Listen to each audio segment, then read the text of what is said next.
Welcome to Original Bacon.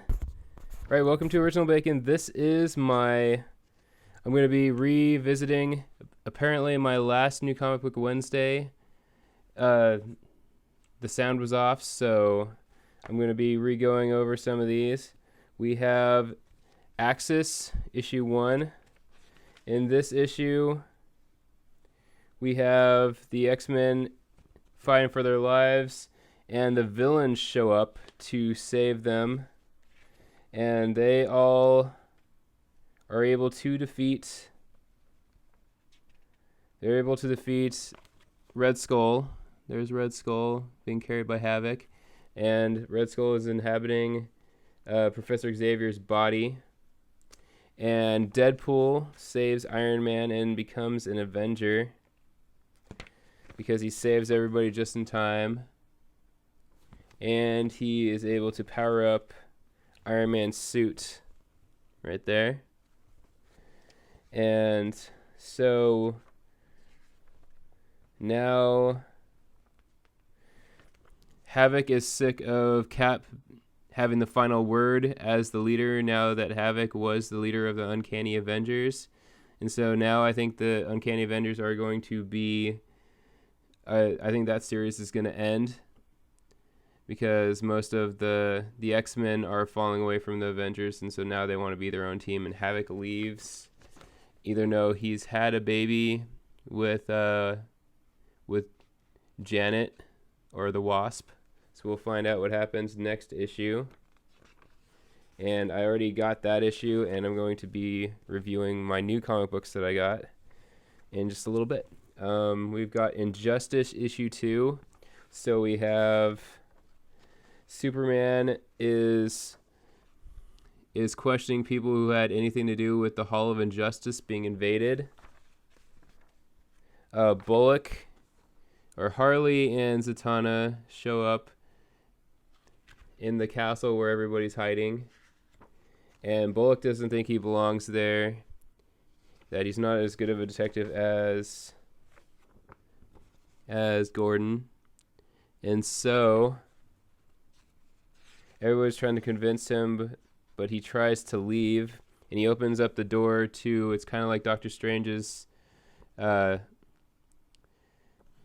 Sanctorum, and they open up the door, and the door, now it's not magically sealed anymore, and this guy goes to go stop the door from opening and ends up being killed along with Bullock. And apparently the guy that was trying to close the door is linked to this guy, and I'm not quite sure. I've watched a lot of Batman Brave and the Bold, and I was really into all the DC cartoons, but I can never remember what that guy's name is. And so now he does not have a connection to a mortal body, so he can't go to the realm. Now he's stuck in the demon realm. And Zatanna is trying to keep all of the DC, all the heroes inside of the Sanctorum seal, or from whoever's trying to get in. And we find out that the Spirit is trying to get in because he's working with Superman, and John Constantine tells Batman that he is a wussy, and Batman punches him in the face, and that gives him the courage to go out and face the Spirit and give everybody time to escape. And as you can see right there, Zatanna teleports everybody away, and then she goes and rescues Batman, and John Constantine reveals that he was just trying to get Batman to be the old Batman because they need him to be all he can be in order to take down Superman. So that's going to be really interesting. I'm liking the third season of Injustice. They're finally using Superman's biggest weakness, magic, to attack him. All right, right here we have Avengers issue 37, and in this we have Captain America and Shield. We have the Falcon and Captain America, and we have Maria Hill and Captain America's girlfriend. I forget Agent Carter. They find out where the next Avengers have been hiding. They're the ones that have been destroying the worlds from colliding. They've been destroying other worlds, and they kicked Captain America out of the team because he was too moral. And so they've just been destroying worlds to save their own. And it's revealed that there is a message left for Captain America from the Hulk, Bruce Banner, and Hank McCoy saying that you're going to have to up your game because now you're going against the smartest people in the world. And Captain America gets really ticked off and he smashes the recording. And it's revealed that Sue Storm I guess that was Sue Storm earlier in there. She is Captain America's right hand, and he believes that she hates what Reed Richards has been doing, and that she's going to work to take down her husband. And then Miss Marvel shows up and pulls Captain America away for a secret meeting, and Sue Storm leaves, but then it's revealed that she is working with Reed Richards and leading Captain America basically away from them saving the world. And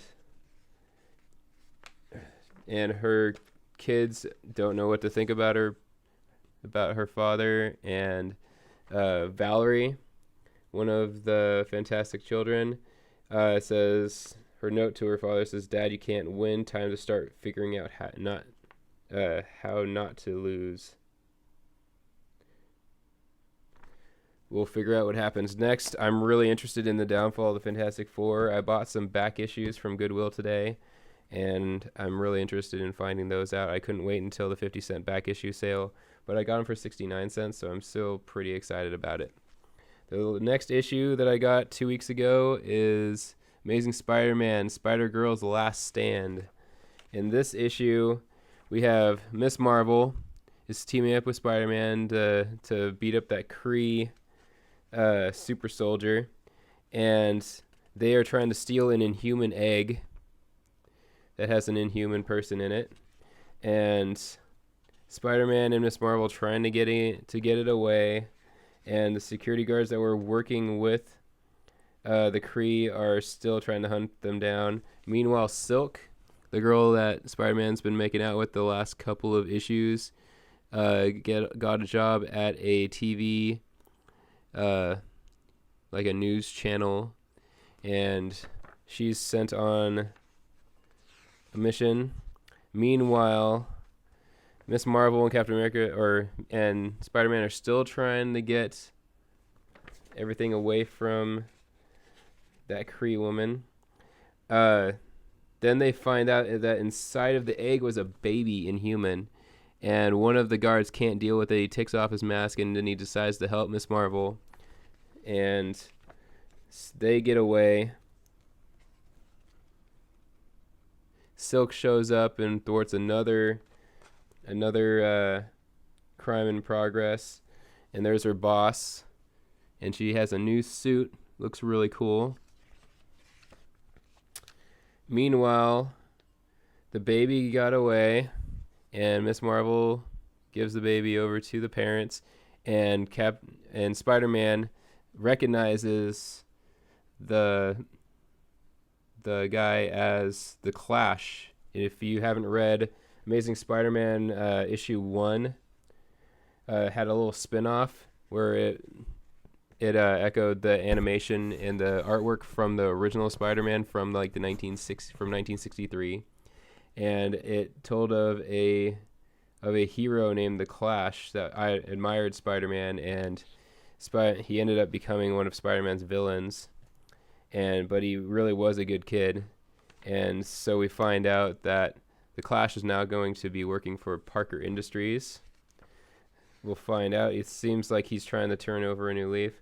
Meanwhile, in the Spider-Verse battles, the Hunter corners May Parker, Peter Parker, and Mary Jane's daughter, And they have a second child, a boy named Benjamin Parker. And Peter, old man Peter, now that his daughter has taken up the reins as Spider-Man, has him and Mary Jane are trying to get the Hunter away from May Parker, and he tackles the Hunter, and Mary Jane says to take the baby, and she's gonna go help her husband fight, and the house blows up and her parents are dead. And May Parker has also, a portal opens up with the other Spider-Men coming to recruit her and Benjamin Parker to join the Spider-Verse to fight the Hunters. And the portal closes right when the Hunter shows up, saying that no matter how many Spider-Men she gets, it's not going to be enough. Well, we'll find out what happens with the comic books I got last week. These are comics from 2 weeks ago. Sorry, I was sick and all sorts of things happened, and I'm sorry that the comic book video did not work before. Thank you very much for watching Original Bacon, and I hope you have a great